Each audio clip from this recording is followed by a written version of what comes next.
سلااو هیڤین دەمنخۆش دەگەل کورد کۆنەکشن ji dengê ئەمریکا لێرە لە واشنگتن ئەس دەخینە شەمۆ و من محتەبەر شێوانیم زۆر بابەت هەیە باسی لەسەر دەکەین لە پاش چەندین مانگ ژمارەیەک لە ئێزیدەکان خۆ لە دەست داهش لە تەلافەر ڕزگار دەکەن دیمانەی تایبەتی دەنگی ئەمریکا لەگەڵ سەرۆکوەزیری حکوومەتی هەرێمی کوردستان بەڵام دەپێشدا لە شاری بالتیمۆر لە نزیک واشنگتن دەست پێ دەکەین.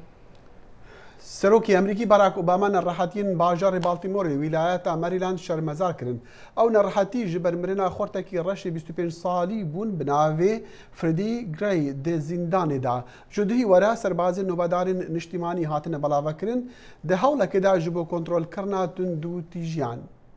Fermandarê Maryland Larry Hogan rewşa awarta li bajarê Baltimore ragihand û xwendingeh îro girtî bûn.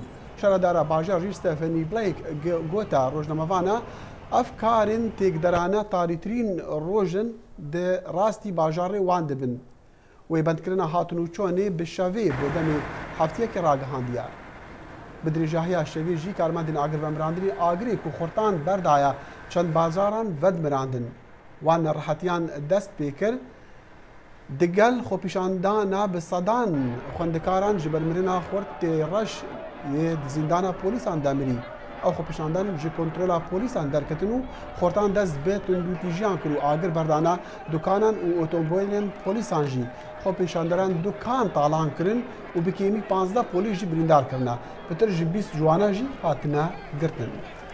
سێشەممە ئەو نەپاڵیانەی بەربوو لەرزە کەوتون پێویستێکی زۆریان بە ئاوی خواردنەوە و پێداویستی تری سەرەکی هەبوو لە هەماندام کارمەدانی بە هاوارچوون و ڕێکخراوەکانی مرۆڤی هەوڵیاندا خۆیان بگەێنە شوێنە بوو لەرزە لێدراوەکان بەو هیوایە زیندوماوی تر ڕزگار بکەن. نەتەوەی گرتوەکانی ژەڵێت ئەم کارەساتە کاریگەری بەسەر 8 ملیۆن کەسدا هەبووە 1,400,000 کەس پێویستیان بە خۆراکەیە. و لە هەماندەم ژمارەی کوژراوان گەیشتوتە زیاتر لە 4300 کەس و 8,000 کەسی تر بریندارن و چاوەڕێ دەکرێت ئەم ژمارانە زیاتریش بن لەگەڵ و کاربەدەستانی بە هاوارچوون خۆیان دەگەێنە شوێنی زیاتر. و دادگەها کا کوریایە باشوور حکمێ زیندانە هەتامرنێ دانا سەر کاپتنی گەمیا سیۆڵ یاکوپار نقۆبووی و پتر ji 300 سوارên wê tê demirîn. Dadgeha bilind a bajarê Gwangju cezayê zîndanê hetamirnê dana ser Lee John Seol bi tawana kuştina 304 swarên gemiyê. Dadgehê hukmê li ser 14 gemîvanên dî jî sivikir. Gemî par li meha Nîsanê niqobibû dev avên başûra Rojava welatî. Kesûkarên qurbaniyan bi hukmê dadgehê razî nebûne û dibêjin ew hukm gelek sivik bûn hember tawanên wan encam dayîn. پاش سێ شەو و سێ ڕۆژ لە ڕۆشتن بەنێو دەشت و دەغڵدا 42 کەسی ئێزیدی ڕۆژی سێشەممە لە تەلافەرەوە گەیشتونەتە شاری دهۆک لەوانە نۆڤا غانم کە دایکێکە 6 منداڵی هەیە و هەروەها بەڕێز ئەیاز ئەمین کوڕێکی گەنجە چۆن ڕزگار بوون و چیان بەسەرهات بابەتی ئەم راپۆرتە سەرچیەیە. سێ ڕۆژن ملیتانن کۆمەڵا دەولەتە ئیسلامی داعش ئێزدیên girtî di destê wan da li bajarê Tilafer jêk cuda dikin wan mêr birine cihekî nediyar û tirs heye xaniman veguhêzin Sûriya. Li heman dem jî 42 kesan piraniya wan xord bûn şiyan bi alîkariya kes û karên xwe ji destê Daeş rizgar bikin. Piştî rizgarbûna wan Kurd Connection şiya bi têlefonê digel du ji wan rizgarbûyan paxivetin. Nofa Xanim Cum'a digel 6 zarokên xwe gehaye nav kes û karên xwe. عمري خدي بين عندي آب وعمل فريزة تزاني 15 ساعة السر نوقي وكركي مني برشير بو تزاني 15 ساعة عمل بروجي والسر نوقي من نبدأ ما كيدبون فريزة بلا حوالا كيشين ما تشوفونها آب آني حمي بو تزاني ما هم وافقوا حمي أنا والا كيبو النفزل نيدب ئەیاز ئەمین مستۆ دەبێشتن ئەو نۆبەدارێ قونسڵخانە ئەمریکی بوو لە هەولێرێ بەری بێتەگرتن لێوی ناوێ خوا گوهارتە بوو وی گوت جی وان مرن لە پێش چاوێ خۆدانی دەما بڕیارە ڕەڤێ داین ئەو دی گوت ئەما گۆ هەکەرهون هاتن گۆ مەبینا متساغن گۆ هونت مرینە ما گوت ئەما گۆ بەلە یا مشوی حالی خلاص ببن یان بێنە کوشتن یا ئەم بەس ئەمە هەوت قەدان لە دەستێواندا ئەنداما بەریا پەرلەمانی عێراقی خانم ئەمینە سەعید پەیوەندی دەگەڵ ژمارەکە گرتیان هەبوو هەتا بەری 3 ڕۆژان هەندەکەش گرتی تەلەفۆن ژمارە هاتن قوتن أوية لحفة الإسلام هم كوم كرن وجاوید وان شداندن ودستید وان شداندن وبرنو بعرضة كده وباشي هن كده سنة كده هر زاروج يبوان ربط جر زارود برشير نتيبي أوجي هم كوم كربون أوجي بعرضة كده بنو كتاب جن كده زارو بدول دستاد يعني وكم بيجن إتسي سالي هتاب تشيل سالي أوجي جداكن أوجي برن بس يدي هي لعبون وقال البابا هوري من بهور كنا ديكا 10,000 مرو بالودري معبون الحفرضة وهمول هيك منطقة دبون بس جن كبتين هما جنك شي يعني معلوماتش مرة هاتين جنك شي همول جهة كبتين دكهم كرينا ودوران قالك حراسة قوي كرينا زارو يعني 10 سالي جي لقم بيش نير يعني كرد أو جبرينا القلب لاما جدا داعش هێریشی شنگالێ کری بە هەزاران سڤیل لە دەستی وان دەمانە و ئەو کەسێن ڕزگار دەبن بەحسی ڕەفتارێ هۆڤانەیە وان ملیتانە دکن. هر روجا سي روجا ميت همو جماعة عندن الدرنا جامعة قوتن قو اللهون نميش بكن نميجد كر الدرنا جامعة كومت كر هر روجا سي روجا أو ميت همو كومت كرن قوتن ألمي وهمو كاكوش بەڕاستی بەسەرهاتیان زۆر بەهێز ینی کاریگەری لەسەر مرۆڤ دەکاتن دەخیلێت و چ دەڵێ دەگەڵ زۆر ژمارێک پارش قسەت کردبوو ئەمانەی جیاوازیان هەبوو ینی بۆ خۆیان چوکی ڕزگاریان بووە دەبی هەستی خۆشیان هەبیت لە هەمادەم ترسیشیان هەبوونەوەکو هەلبەت دەردەکی مرۆڤانی مەزنەوەکیتە گوتی ینی مرۆڤ چ بێژ هەستیوان ینی چ بەحەز بکە کە سوکاریوان هەموو هاتنە کوشتن وێران بوونە تاڵان بوونە هەریمەوان هەموو وێران بووە چەند مەها نزیکی 8 مەها دەستی داعش دەبوو دەرکەتنە نەها گەشتنە کە سوکارێن خوا هەلبەت بە ئالیکاریە هەندێک مرۆڤن خۆ هەندێک کەسین و خێرخوازن لە هەرێمێدا هێشتا توێژی هەستی مرۆڤانی لە جەموان مایە لێ بگشتی ئەف مەسەلە معتەبەر مەسەلە گەلک مەزنە گەلک مەترسیدارە وەکو دەبێژن کەس نکارە دەستی خۆ پابێژی یانێت بچن پەلامار بدن و ئێریشی وانە بکەنش بۆ ڕزگارکردنی ئەوێ وانە بەڵجانن دەمەترسی جا هەموو کەس سەر بهیڤیا هەندێک نەبەڵکی چەندێک لێرێ چندێک ڕەخادی وەسابێنە ڕزگارکردن نەهاژی باش بێتنە ڕزگارن لێ ڕەوشا خەتەر یابەری سێ ڕۆژان و دراپۆرتیدا ئەو کەسینە گەلوانت ئاخەوین دەبێژن و نەها بە دوو ڕۆژە سێ ڕۆژە ژێک جوداکردنەوە مێر برنەوە کەسدانە بژنە کێدرێ و خەتەرە هەندێکی هەیە خانماژی فەگوهێزن دەست خۆش دەخیل بەڕاستی وا بە سەری وەخت پێڕاگەشتی سپاس و دەها پەیوینەکێدا دەگەل پشکا فارسیا دەنگی ئەمریکا سەرک وەزیری هەرێما کوردستان عێراقی نێچیروان بارزانی چەند ڕۆهنکردان لەسەر کێشەیەن هەرێمێ دەگەل بەغدا و هەر وەسا پێکئینانە کۆمیتەیان ji بۆ چارەسەرکردنا پرسین سیاسی و ئابوورین هەردوولایەن وی گوتە شەپۆل عەباسیش پشکا فارسیا دەنگی ئەمریکا و ئەو کۆمیتە وی بڕیاریژی بدن لەسەر بەشداریە کوردان دی شەڕی داعشدا بتایبەت لە مووسڵێ من پرسش ئەڤەرم ڕوو بۆ پرسیاری یەکەمم بە سەردانی ئەم دوایانەی عەبادی بۆ هەرێمی کوردستان دەست پێ دەکەم ئایا هیچ ڕێکەوتنێکی لەشکری بە ئەنجام گەیشت بەحسهای زیادی شد باسێکی زۆر کرا یەکێک لە باسەکان هاوکاری هاوبەشی هەرێمی کوردستان لەگەڵ بەغدا بوو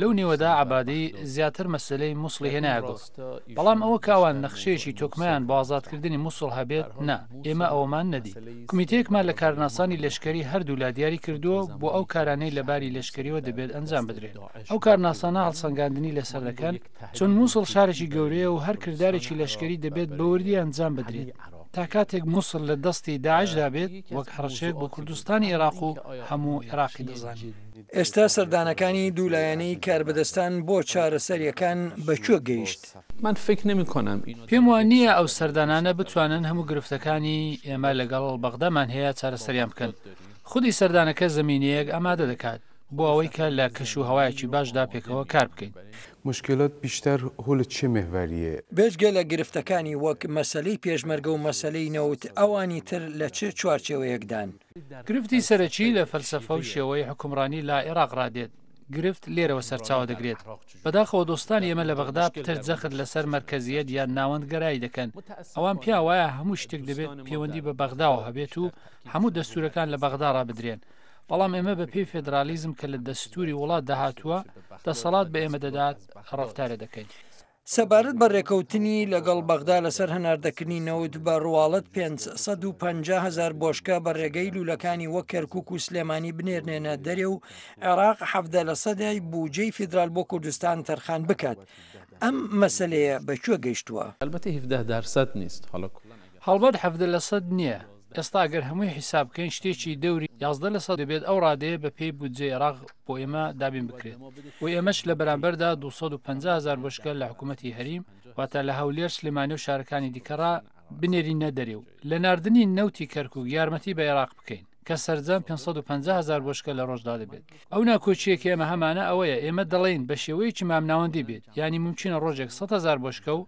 ڕۆژی دواتر 250,000 بۆشکەیان پتر بێت بەڵام پلەی مامناوەندی لە ساڵدا شتێک لە نێوان 550,000 بۆشکە بێت عێراق دەڵێت دەبێت ڕۆژێ 550,000 بۆشکە بێت و تا ئێستاش ئەمە چارەسەر نەکراوە وەک خۆم سەردانی بەرەکانی شەڕم کردووە دەردەکەوێت یەکێک لە گرفتەکانی پێشمەرگە لە بارەی چەک و چۆڵەوە پۆشتە نەکراوە ئایا سەردانەکانی بۆ ڕۆژ ئاوا دەستکەوتی هەبووە؟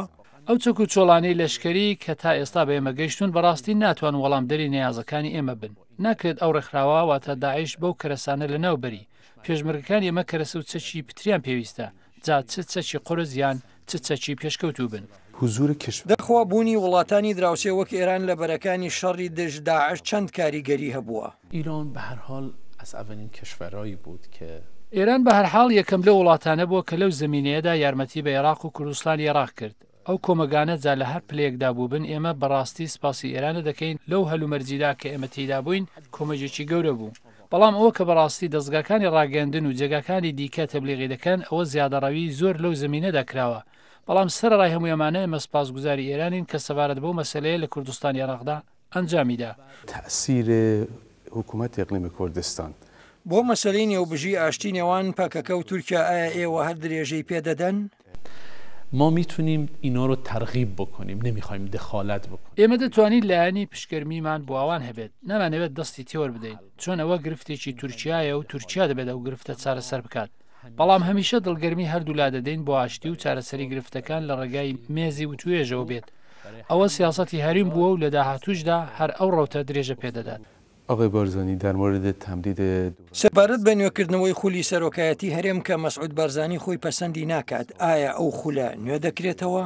اما باید واقع بینانه به موضوع نگاه کرد بەڵام دەبێت بە شێوەیەکی واقع بینانە چاو لە مەسەلەکە بکەین ئایا بەڕاستی ڕێزدار بارزانی لەو هەلومەرجەی کە ئێستا لە کوردستانی عێراقدا هەیە بوونی ئەو گرنگە یان نا ئەو پرسیارێکە هەموو هێزەکانی سیاسی لە کوردستانی عێراق لەسەری هاوڕان زیاد لەو دەمەتەقەی لە ڕاگەنەرگشتەکاندا لەسەری هەیە ئێمە دەبێت ڕێگاک بدۆزینەوە کە لەو پرۆسەیەدا هەموو هەز بە پێرۆزمەندی خۆیان بکەن ئەوە مەسلەیەکە کە ئێمە لەگەڵ گروپەکانی دیکە لەسەری قسە دەکەین مەسلەیەکی تر دواکەوتنی دانی موچە بە کارمەندانی هەرێمە بە ئەو حاڵە ژیان بە شێوەی ئاسایی دەچێتە پێش ئایا هەرێم سیاسەتێکی تایبەتی گرتوتە بەر؟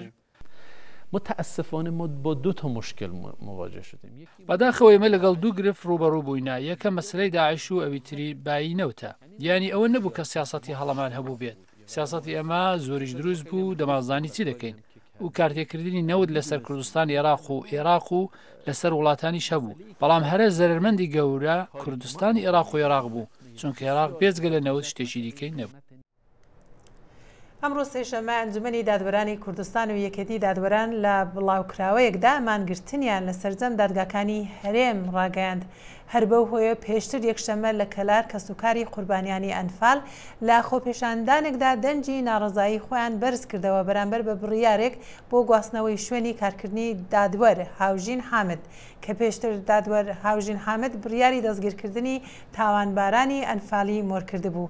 کورد کەنەکشن لە خۆپێشاندانەکانی یەکشەممە ئامادە بوو.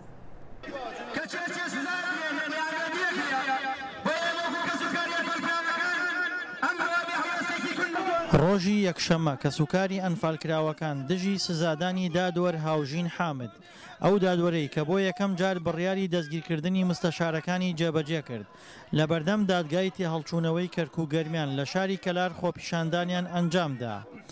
خۆپیشاندەران سەرەتا داوای بینینی دادوەر ئەکرەم فەرەجی سەرۆکی دادگای تاوانەکانی کەرکووگەرمیانیان کرد بۆ ئەوەی ڕوونکردنەوەیان پێ بدات لەسەر هۆکاری سزادانی دادوەر هاوژین و گواستنەوەی لە شاری کفریەوە بۆ ناوچەی بادینان بەڵام دادوەر ئەکرەم داواکەی ڕەتکردنەوە. دواتر خۆپیشاندەران هێرشیان کردە سەر دەرگای دەرەوەی دادگا و بە زۆر ڕۆیشتە نێو حەوشەی دادگاوە ویستیان بچنە نێو حرەمی دادگاوە بەڵام ڕێگریان لێکرا دواتر دەستیان کرد بە وتنەوەی دروشم دژی دادگا. ئێمە داواکاری سەرەکیمانەوەیە کە بەڕێز حاکم هاوژین بگەڕێتەوە بۆ ناوچەی گەرمیان و پاشان حاکەمەکرم بێتە دەرەوە هەڵوێستی جدی خۆی وەرگێەوە پێمان بڵێ هۆکەی چیە و بۆچی دەرکراوە. خۆپیشاندەران کە لەو پەڕی تووڕەییدا بوون زۆر هەوڵیاندا شورای پۆلیسەکان تێک بشکێن و خۆیان بگەێنە سەرۆکی دادگای گەرمیان بەڵام هەوڵەکانیان سەرکەوتوو نەبوو بۆیە بەردەوام بوون لە وتنەوەی دروشم دژی دادگا و حکوومەت. حاکمان ئاگادار وەکردە یەکشەمە سعات دە لە بەردەم محکەمە حاضرین دادوەر لەسەر مناسبەی ئەوەیە حاکم هاوژینی نەقڵ کردرا بۆ زاخۆ عمرێکی بۆی دەرکرد چارەسەری لای ئێمەیە و تێتی مدام تاوانی هاتە سەر مستەشارە لەسەر ئەنفال. ئێمە کە سوکاری ئەنفال لێرین بۆ داکۆکیکردن لە ئەو دادوەرەی کە بۆ یەکەمین جار تاکە دادوەرە کە بتوانێت داکۆکی لە کە سوکاری ئەنفال بکە و کەیسی ئەو ئەنفالچیانە بجوڵێنێ و چەند ئەنفالچیەک بداتە دادگا. بەڵام سەرڕای ئەوەی حکوومەتی هەرێم یا دەسەڵاتی دادوەری بێت ئەم دادوەرە دەستخۆشی لێ بکە هاتوون سزایان داوە. کە سوکاری ئەنفالکراوەکان تا کاتژمێر 2 پاشنیوەڕۆ بەردەوام بوون لە خۆپیشاندان. دواتر لەلایەن سەرۆکی دادگاوە بەڵێنیان پێدرا داواکاریەکانیان بگەێنرێتە ئەنجومەنی دادوەری بۆیە بڕیاریاندا کۆتایی بە خۆپیشاندانەکە بهێنن. بەڵام لەگەڵ ئەوەشدا بڕیاریاندا یەکشەمەی داهاتوو بچنەوە بەردەم دادگا ئەگەر وەڵامی ئەرێنیان پێنەدرێتەوە. دادگای تاوانەکانی کەرکوو گەرمیان کە ماوەی 5 ساڵە دروست کراوە بەڵام تاکو ئێستا ئەم دادگایە هاوشێوەی ئەمڕۆ نەکەوتوتە بەر هێرش و پەلاماردانی خۆپیشاندەران. دڵشادنوەر دەنگی ئەمریکا پارێزگای کەرکووک. موورەی دایکی شەهید و نعرەتەی پێشمەرگەیە لا شەمسایە و سێبەر و قەڵغانی ئەم هەرێمەیە ئێوەش خاکفرۆش خاکفرۆش و کۆنە بەحسی و مستەشار جاسوس و دێڕوخێنەر زۆڵە کورد تەماحکار ناتوانن تێکی بدەن ئێمە لەگەڵ حکومەتە دەمتان داخن سەرتان شۆڕکەن دەیوا ببرن لە حەسرەتە. و ژمارەکە خوێندەکارن دەرچوین بەشین سیاسەتێ لە زانکوێن هەرێمێ لە هەولێرێ خۆپیشاندان کردن ji ber ku nahêne damezrandin di dezgehên hikûmetê de wan gazin daxwa gehan de Perlemanê Herêma Kurdistanê jî. Peyamên dengê Amerîka li Hewlêrê Ehmed Zêbarî li wir bû ev raport gihandiye me. دەرچوانی زانستە سیاسیەکان کێشەی نەبوونی ناونیشانی پیشەی ئەنوان وەزیفی و نەبوونی شوێنی دامەزراندنیان هەیە. بۆ چارەسەرکردنی ئەو کێشەیە هەموو هەوڵەکان بێسوود و بێ ئەنجام بوونە. دوجار بایکوتکردنی هۆڵەکانی خوێندن و گردبوونەوە و خۆپێشاندانی خوێندکارانی لێکەوتەوە و بەردەوامیشە. پەرلەمانی کوردستان لە مێژووی 31 دوازدەی 2014 خوێندنەوەی یەکەمی بۆ پرۆژە بڕیاری دەرچوانی زانستە سیاسیەکان کردووە کە لەو پرۆژە بڕیارەدا چەند ناونیشانی وەزیفی دانراون بۆ چارەسەرکردنی کێشەکە. ئەو پرۆژە بڕیارە لە پەرلەمانی کوردستانەوە نێردراوە بۆ ئەنجومەنی وەزیران بۆ وەرگرتنی ڕای ئەنجومەنی وەزیران. بەڵام ئەنجومەنی وەزیران تاکو ئێستا ڕاو بۆچوونی خۆیان لەسەر پرۆژەکە دەرنەبڕیوە. بۆیە قوتابیان و خوێندکارانیش دەیانەوێ هەرچی زووە ئەنجومەنی وەزیران ڕاو بۆچوونی ئارێنی لەسەر ئەو پرۆژە بڕیارە دەرببرێ و وەڵامی ئیجابی پەرلەمانی کوردستان بداتەوە. بۆیە ئەمڕۆ قوتابیان و خوێندکارانی هەرسێ پارێزگاکانی هەرێمی کوردستان لە بەردەم پەرلەمانی کوردستان و ئەنجومەنی وەزیران لە شاری هەولێر گردبوونەوەیەکیان ئەنجام داوە. تێدا داوای مافی خۆیان دەکەن کە بەشێک لەو قوتابیانە بۆ دەنگی ئەمریکا دوان. ئێمە سیسی دڵمان بە حکومەتی هەرێمی کوردستان خۆش نییە. جێگەی داخە بۆ حکومەتی هەرێمی کوردستان کە هیچ ئاوڕێک لە بەشی زان سەڕامیارەکان ناداتەوە بە سەرجەم قۆناغەکان چ لە دهۆک چ لە کەرکووک چ لە سلێمانی چ لە هەولێر کاکە بڕیارەکەی بابنێری تۆ پەرلەمان بەڵام بڕیارەکە لە لای خۆیدا زەوت کردووە وەک ئەوە بێ کەسێکی بێ دەسەڵات کەسێکی بێ گوناح لە سزنی بکەیت. لە مانجی چاڕە دەستمان بە خۆپیشاندانەکان کرد دوای هەفتەیەک لە بایکۆتکردنمان و هاتمان بۆ بەردەم ئەنجومەنی وەزیران و بۆ بەردەم خوێندنی باڵا یەک هەفتەی بایکۆتمان کرد وەزیری خوێندنی باڵا بەڵێنی پێداین لە ناو کۆلێژکە بایکۆتەکە بشکێنن و کەوانانشانی وەزیفمان بدەنێ بەڵام بەداخۆ تەنها هەڵخەڵەتاندنی قوتابیان بوو ئێمە واز ناین تاوەکو بۆمان چارە دەکەن یاخود با کۆلێژەکەمان قەپاتکەن بۆیە لێرەوە داوایان لێ دەکەم لە ئەنجومەنی وەزیران لە پەرلەمانی کوردستان بێەوە هیچ ڕێکارێک بکەن تەنانەت تەڵەبە هەڕەشەی خۆستاندنی کرد بێەوە هیچ کەسێک بێتە قوربانی داوایان لێ دەکەین ئەوەی دەمانێتن بۆمان چارەسەر. ئەمانە قوتابیان و خوێندکارانی هەرسێ پارێزگاکانیش هەرێمی کوردستانن هاتون لە بەردەم ئەنجومەنی وەزیران لە شاری هەولێر گردبوونەوەیەکیان ئەنجام داوە و تێدا داوا دەکەن کە ئیدی ناونیشانی پلەی وەزیفیان دیاری بکرێت چونکە تا ئێستا پلەی وەزیفیان نییە. پاش تەواوکردنی زانکۆ نازانن لە چ دام و دەستگایەکی حکوومەتی هەرێمی کوردستان دادەمەزرێن. ئەحمەد زێباری دەنگی ئەمریکا هەولێر.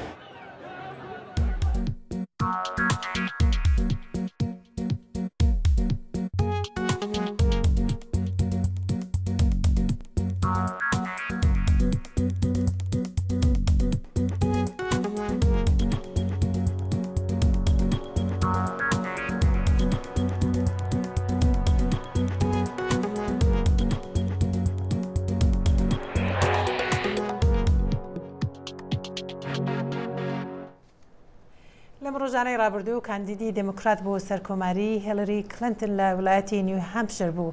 خانم کلنتن کەوتۆتە بەر پەلاماری توندی کۆماریەکان لەلایەن ژمارەیەکی زۆریانەوە کە ئەوانیش چاویان لەسەر کۆشکی سپیە بۆ ساڵی 2016. هیلاری کلینتۆن هەیەدار بوو گۆژی هاتیبوونا خۆ دیار بکە وەکو پیرک دەدەما هەفدیتناوی بە گروپێکی بچووکرە ji دەنگداران ve li New Hampshire. Didema danûstandinê li Community College li Concord Clinton sêngeya xwe da ser babetên aborî.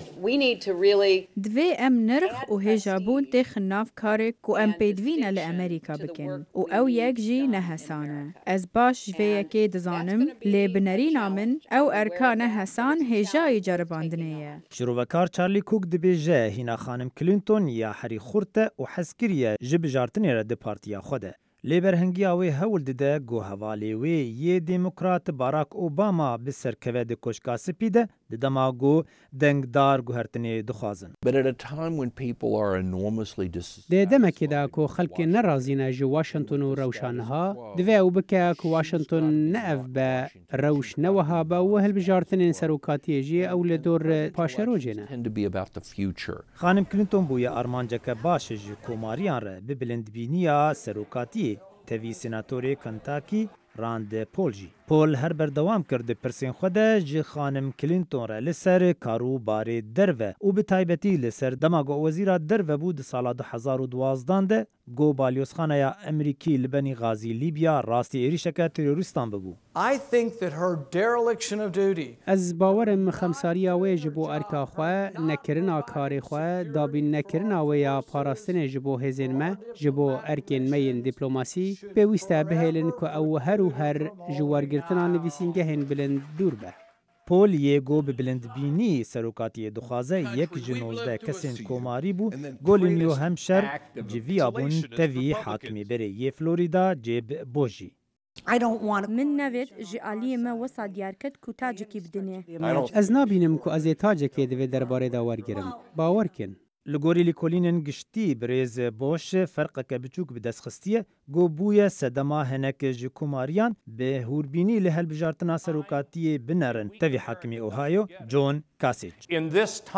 Di vê demê de me pêwîstî bi Emerîkayeke xurt heye danameyekê ji dijmenên me re bişîne û her wiha ji hêza me re jî diyar bike ku Emerîka vegeriyaye û ev tişt dikare bibe. Şîrovekar Scott Folner dibêje zeviyeke mezin ne zelal diyar dibe di destpêka hilbijartinê de. Got dibe ji komariyan re gelekî dirêj be û cudabûnê têxe navê kandîdên wan. Bi rastî ez nabînim hîn kesek gihîştiye wê asta ku xelk lê rawestin û bêjin bi xwedê tu rast tiştekî diyar dikî ku Amerîka çavlirê ye an rengê cîhan çavlirê be. Di hefteyên tê de wê gelek kar û xebat û ragihandin bên kirin ji bo helbijartina serokatiyê. Luqman Ehmed dengê Amerîka. Serokê Amerîkî Barack Obama dibêje germî û guhertina seqayê cîhanî û jîngehê gefeyek mezin e li ser erdê û êdî nayê înkar kirin. Serok Obama ev tirs berçav kir di gutarekê de li roja erdê ya cîhanî. Serok Obama rojî çwarşeme mêwanî Parkê Evergladesî niştîmanî li wilayetî Florida bû ke nasrawe be timsah û balenda û sedan zorî tirî ciyanewer. Serdanî Obama bo em şwêne ciwane peyamek bû bo xelkê Emerîka ke goranî keş û hewa ştekî rasteqîne ye. 2014 was the planet's warmest year on record. 2014 لە مێژوو خۆیدا هەرە گرمترین ساڵی زەوی بوو. چاردە لە هەر 15 ساڵی گەرم هەمویان لە یەکەم ساڵی ئەو چەرخە تۆمەر کراوە. مەبەستی سەرۆک ئۆباما لەم سەردانە لە ڕۆژی جیهانی ژینگە ئەوە بوو کە خەڵکی ئەمریکا زیاتر سرنجیان بخەنە سەر کاریگەری گۆڕانی کەش و هەوا بەسەر ژینگە تەندروستی مرۆڤ و ئابووری خۆجەیی.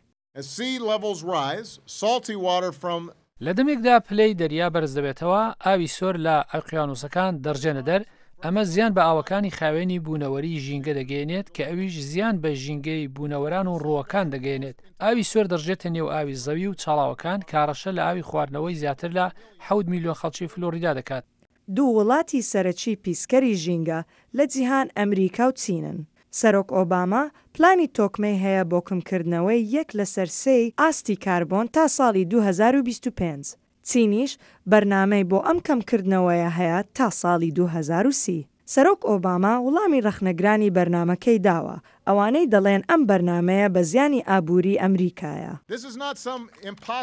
ئەمە ئەو گرفتانە نییە کە نەکرێت چارەسەریان بکەین. ئەگەر ئێمە خوازیاری سیاسیمان هەبێت دەتوانین چارەسەریان بکەین لە ڕێگایە کە دەبێتە هۆی خۆڵقاندنی کار. ئێمە لە ڕێگایەک دەتوانین چارەسەریان بکەین کە ڕەوتی ئابووری نەشێوێنێت، بەڵام دەبێتە هۆی باشتربوونی.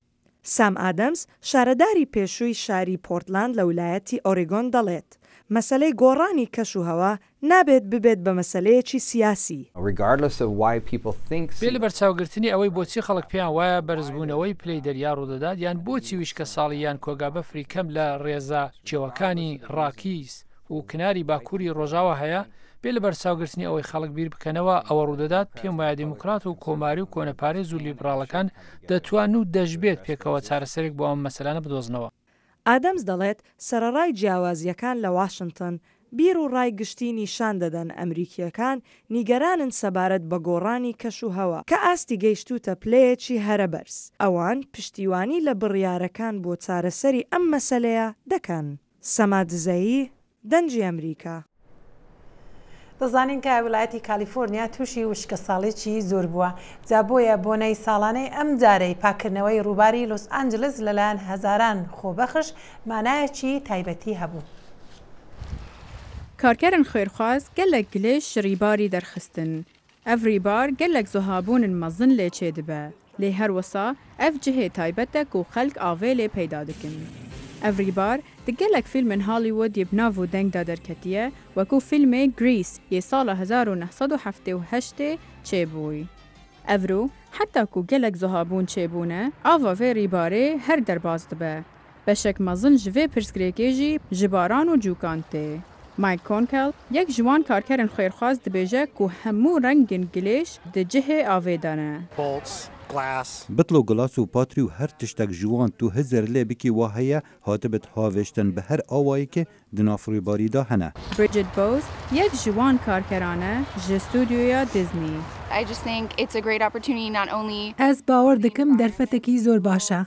نبتنه بو جنگه دا پاخجو جوان درکوید لی اوا تا خامه و پیدویا بو چاودیری گرکاخو بکی. د جهک تایبەت کارکەرن خوێرخواز بێتر لەسەر پاشەرۆژە لۆس ئەنجلس فێر دەبن. ستیڤن مەژیە کارنەزا یە ji گرۆپا فرەندز یا ڕیبارە لۆس ئەنجلس دەبێژە و ئەڤ ڕێیا ئاوێ gelekî giring e ji bo sîstema avê ya xwecihî. Ew ê roleka serekî heye bû berdewamî pêdana gihiştina ava me. Her çi nebitin li vêrê xwecihî. Ew êke ji çendîn xizmetên sîstemê jîngehê ku robarê Los Angeles bû me berhev diket. Hinek hunermend muzîka xwe lê xist da ku hestek xweş bidin karkeran û ev bûye wekû pîrozbahiyeka salan e. Lewis McAdams dibêje ku ji dema wî grupa Friends ya rîbara Los Angeles di sala 1986 da dest pê kir, helwesta xelkê hatiye guherîn. Xelk na hizra rîbarî diket wekû tiştek dixwazin jê bizanin cihê balkêşê ye û bi berfirehî cihê bûrandina demekî xweş û fêrbûnê ye. Karker Mike Gibson dibêje ku paqişkirina rîbarî giringtiyek taybet heye ji ber ku zihabûn berdewam e. Ev tiştekî biha ye û naête temaşakirin wekû kêmbiha û her tiştek me pê çêbit bû parastina wê dekîn û pêserbilindîn. Divê em fêr bin di jîngeha me ya natural da bijîn. Ravindowski, Dengê Amerîka. سپاس ما شبان هجاتا نهاد اون دیگر ممابون هاتا روجاهینی داخل شما معتبر شروانی و توایا ستافی کورت کنکشن هیویا خوشی و شادی جوارا دیکن. خدا حافظ.